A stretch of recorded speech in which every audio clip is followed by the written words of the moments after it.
Friends இன்னைக்கு ஒரு video பார்க்கலாமா? வாங்க. இது வந்து ராமேஸ்வரத்துக்கு அக்கா வீட்டுக்கு போயிருந்தாலே, ஸோ அங்க எடுத்த வீடியோ தான். பார்த்தீங்கன்னா வந்து காலையிலேயே தூங்கி எழுந்தோனே எந்த வேலையும் பார்க்கல. எழுந்த உடனே வந்துட்டேன்.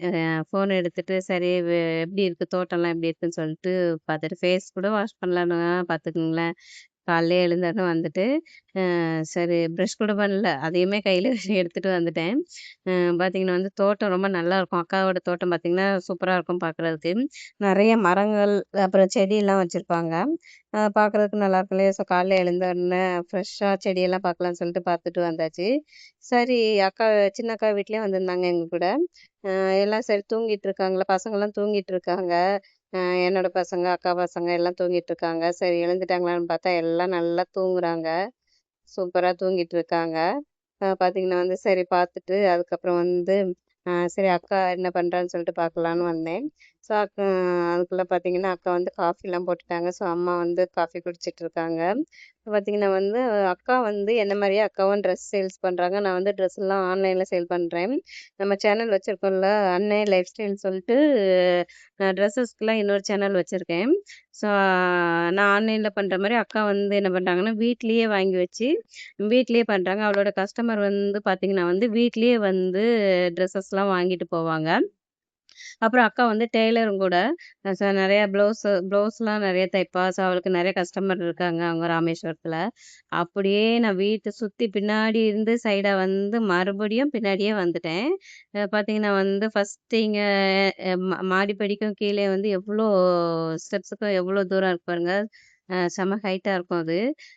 ஏன்னா வந்து அங்க வந்து கொஞ்சம் பாம்புங்கள்லாம் அதிகமா இருக்குமாம். சின்ன சின்ன பாம்புலாம் செடி இருக்கிறதுனால பாம்புலாம் வந்துருமாம். அதனால வந்து வீட்டுக்குள்ள வந்துரக்கூடாதுன்னு சொல்லிட்டு கொஞ்சம் நல்லா உயரமாவே கட்டி வச்சிருப்பாங்க. பார்த்தீங்கன்னா வந்து இந்த மணி பிளான்ட்டுக்கு ஒரு ஸ்டோரியே இருக்குங்க. அத சொல்றேன். இது பார்த்தீங்கன்னா வந்து எம்ஜிஆர் தோட்டத்துல எம்ஜிஆர் வீட வந்து சுத்தி பார்க்குறதுக்காக ஒரு வாட்டி அக்கா வீட்ல போயிருக்காங்க.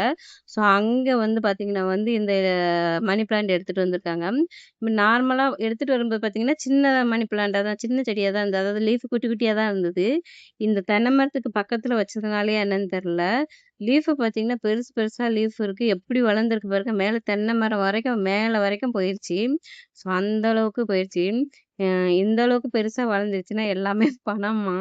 அ எல்லாம் அத்தாலாம் கிண்டல் பண்ணிட்டு இருந்தாங்க. பணம் இது வந்து மேல வளர வளர வந்து செடி வளர வளர வந்து நமக்கு பணம் அதிகமாகுமான்னு சொல்லிட்டு சும்மா கிண்டல் பண்ணிட்டு இருந்தாங்க. அதெல்லாம் உண்மையா இல்லையான்னுலாம் எனக்கு தெரியல. அப்படியா அப்படியான்னு தெரியல. தெரிஞ்சதுன்னா நீங்க சொல்லுங்க கமெண்ட்ல. பார்த்தீங்கன்னா வந்து தோட்டம் வந்து ரொம்பவே பெருசா இருக்கும். தென்னை மரம் இதெல்லாம் ஒரு வாட்டி வந்து நாங்க மேரேஜ் ஆன புதுசுல வந்து வந்திருந்தோம் ஒரு வருஷம். அப்ப பார்த்தீங்கன்னா, இந்த தென்னை மரம்லாம் பக்கத்துல இருந்து பக்கத்துல எட்டுற அளவுக்கு தான் இருந்தது. அவ்வளோ சின்னதா இருந்தது. இப்ப பார்த்தீங்கன்னா, நல்லா வளர்ந்துருச்சு. நம்ம கருவேப்பிலை செடிலாம் வச்சிருக்காங்க அக்கா வீட்ல. கருவேப்பிலை செடி கூட மதுரை கருவேப்பிலைன்னு சொல்றாங்க. அப்புறம் நார்மல் கருவேப்பிலைன்னு சொல்றாங்க. அந்த மாரி டிஃப்ரெண்ட்டா வச்சிருக்காங்க.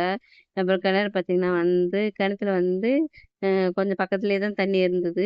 பார்த்தீங்கன்னா வந்து ஒரு 2 அளவுக்கு தான் தண்ணி இருக்கும். தண்ணி பார்த்தீங்கன்னா வந்து கிளியரா தெரியும். அது அவங்க வீட்ல வந்து பார்த்தீங்கன்னா வந்து கீழ மண்ணு இருக்கிறதே தெரியும். அந்த அளவுக்கு கிளியரா இருக்கும். ஏன்னா மண்ணு எல்லாமே அங்க வந்து ராமேஸ்வரத்துல பார்த்தீங்கன்னா வந்து கடல் மண்ணுங்கிறதுனால எல்லாமே அப்படியே ஒயிட்டா இருக்கும். பார்க்கவே ஒயிட்டா இருக்கிறதுனால தண்ணி இருக்கிற அளவே தெரியும்.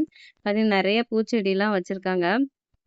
பூச்செடி பார்த்தீங்கன்னா வந்து, இது வந்து அ சந்தன முல்லைன்னு சொன்னாங்க. ஆனா நம்ம சென்னையிலலாம் சந்தன முல்லைன்னா அது வேற மாரி இருக்கும். இங்க வந்து இது பார்த்தீங்கன்னா வந்து, அ குட்டி குட்டியா இருக்கு. ஆனா அக்கா ஊர்ல வந்து சந்தன முல்லைன்னு சொல்லுவாங்களாம் இத. முல்லைப்பூ மாரி குட்டி குட்டியா இருக்கு. அப்புறம் இந்த கீரை பார்த்தீங்கன்னா வந்து, எங்க வீட்ல திருநெல்வேலியில நாங்க கட்டியிருக்க வீட்ல இந்த செடி இருந்துச்சு. அந்த அந்த கீரை இருந்தது. பொன்னாங்கண்ணி கீரை, சிவப்பு பொன்னாங்கண்ணி கீரை. அங்கேருந்து எடுத்துட்டு வந்து நான் எங்க அம்மா வீட்டுக்கு குடுத்துருந்தேன். அம்மா வீட்ல வச்சு வளர்த்து, அங்கேருந்து இப்போ ராமேஸ்வரத்துக்கு அக்கா கொண்டு வந்து, இப்ப நெறைய பரவிருச்சு. கீரைங்கள்லாம் நெறைய வந்துச்சு. பாருங்க இட்லி பூ வந்து எவ்வளோ அழகா இருக்கு பாருங்க. நீங்க இந்த செடிக்கு என்னன்னு பேர் வச்சிருக்கீங்கன்னு சொல்லிட்டு தெரிஞ்சா சொல்லுங்க. அப்புறம் இவங்க தான் பார்த்தீங்கன்னா வந்து எங்களோட பெரிய அத்தா. அத்தா வந்து மளிகை கடை வச்சிருக்காங்க. மளிகை கடை முன்னாடி வீட்ல பக்கத்துலயே மளிகை கடை. அப்படியே பேக் சைடு ஃபுல்லாவே வீடு வீடு கட்டி தோட்டத்தோட இருக்கு. அப்புறம் பார்த்தீங்கன்னா ஃப்ரெண்ட்ஸ் இது ஒரு செடி அக்கா வீட்ல வச்சிருக்காங்க. என்ன செடின்னு தெரியல. உங்களுக்கு பேரு தெரிஞ்சதுன்னா கண்டிப்பா கமெண்ட்ல சொல்லுங்க தெரிஞ்சுக்கிறேன். அப்புறம் போனோனே அத்தா என்ன பண்ணாங்க, காலையிலேயே நுங்குலாம் வாங்கிட்டு வந்துட்டாங்க.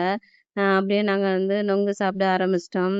அப்புறம் பார்த்தீங்கன்னா, ராமேஸ்வரத்தில நாங்க எந்தெந்த இடத்துக்குலாம் போனோம்னு சொல்லிட்டு நெறைய இன்ட்ரெஸ்டிங்கான வீடியோ இருக்கு. ஸோ அத நெக்ஸ்ட் வீடியோல அப்லோட் பண்றேன். Thank you.